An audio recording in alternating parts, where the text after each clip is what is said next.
Middle-earth, home to many diverse races, from wizards to hobbits, goblins to dwarves, orcs to elves. Many stories have been created and developed in the world of Tolkien.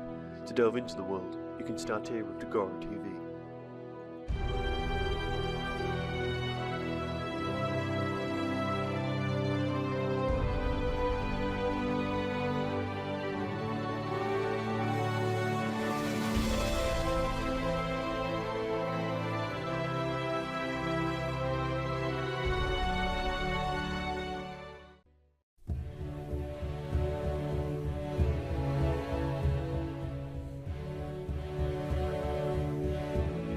At the end of the First Age, many Sindar stayed in Lindon, and before the building of Barad-dûr in Second Age 1000, they travelled eastward. Thranduil is the first recorded in this event. When he and his father, Oropher, arrived Second Age 750 in Greenwood the Great, Oropher was taken by the Sylvan Elves as their lord and founded the Woodland Realm.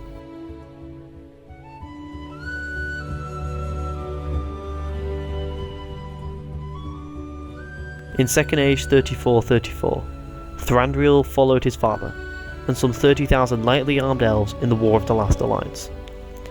In the Battle of Dagorlad, Oropher was slain in the first assault upon Mordor, rushing forward at the head of his most doughty warriors before Gil-galad and given signal for the advance.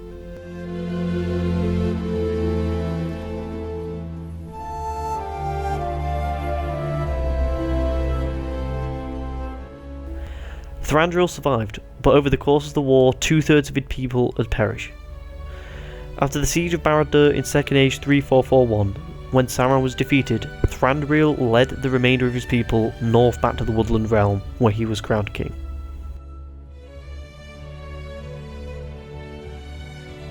Upon the return of Sauron, disguised as the Necromancer, in around Third Age 1050, southern Greenwood became increasingly dangerous. Evil creatures, such as the great spiders, came to dwell in it, and the forest soon became known as Mirkwood.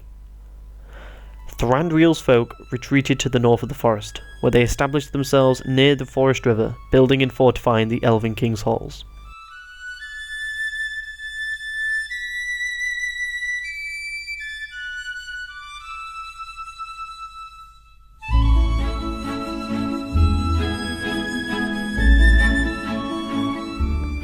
In Third Age 2941, Thranduil and some of his folk was feasting in the woods, and where they were repeatedly disturbed by a party of dwarves.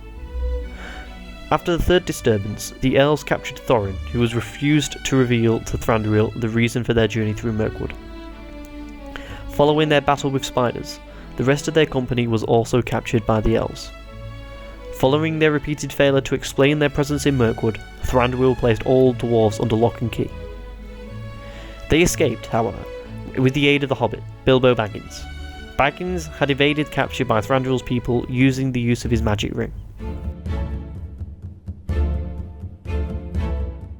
After the dwarves' escape, Thranduil received word of what had transpired from the Raft Elves, the elves who transported goods from Mirkwood to Laketown, who returned up the Forest River. Thus he was now aware of the dwarves' quest. Upon this he stated, "No treasure will come back through Mirkwood without my having something to say in the matter." He believed the dwarves were incapable of slaying the dragon. However, he soon learned from other messengers that dragon Smaug had been felled. Thranduil was aware that Smaug had a massive hoard of treasure. Believing the dwarves to be dead, and desiring a share of the treasure, he set out to the Lonely Mountain with a company of elves. On the way, they met messengers from Bard, who was seeking aid for his destroyed town.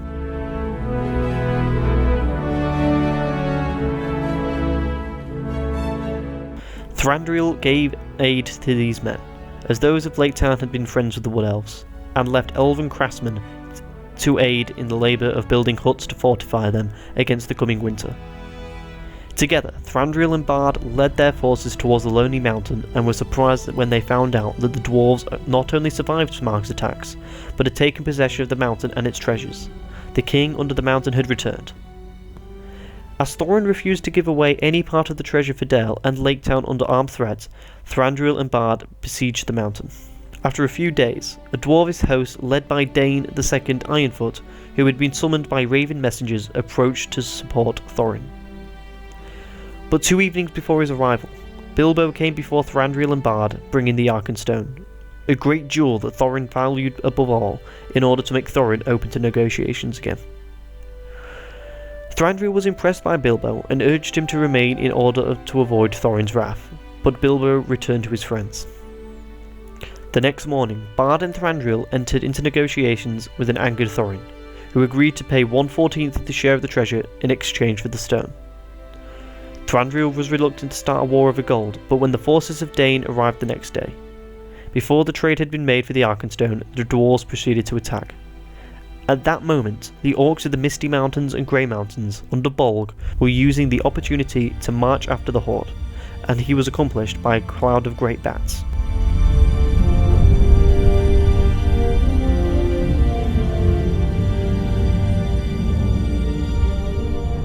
After skirmishing among themselves under the counsel of Gandalf, the three commanders agreed that the goblins were the enemies of all.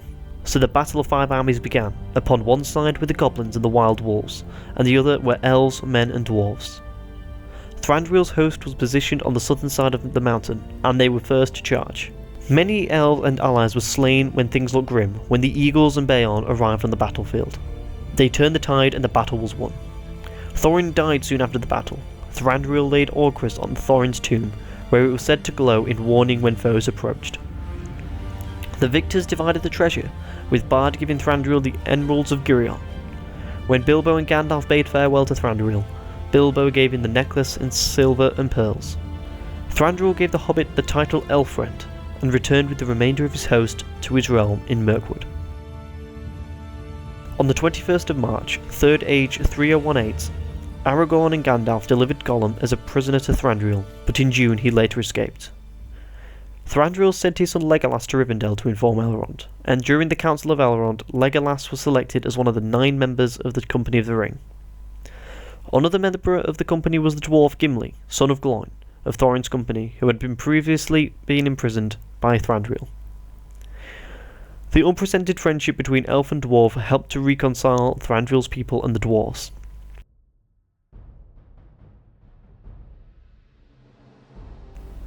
On the 15th of March, 3rd Age 3019, Sauron's army from Dol Guldur attacked Mirkwood. There was a long battle under the trees and the woods were set on fire, but in the end Thranduil was victorious. In the south, the forces of Lord and Lady Galadrim stormed Dol Guldur and threw down its walls.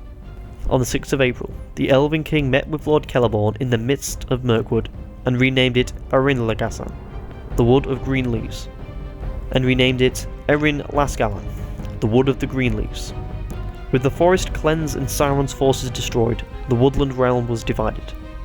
Thranduil received the northern region of the woodland realm as far as the mountains and ruled there into the 4th Age. Ultimately though, Thranduil's fate is unknown.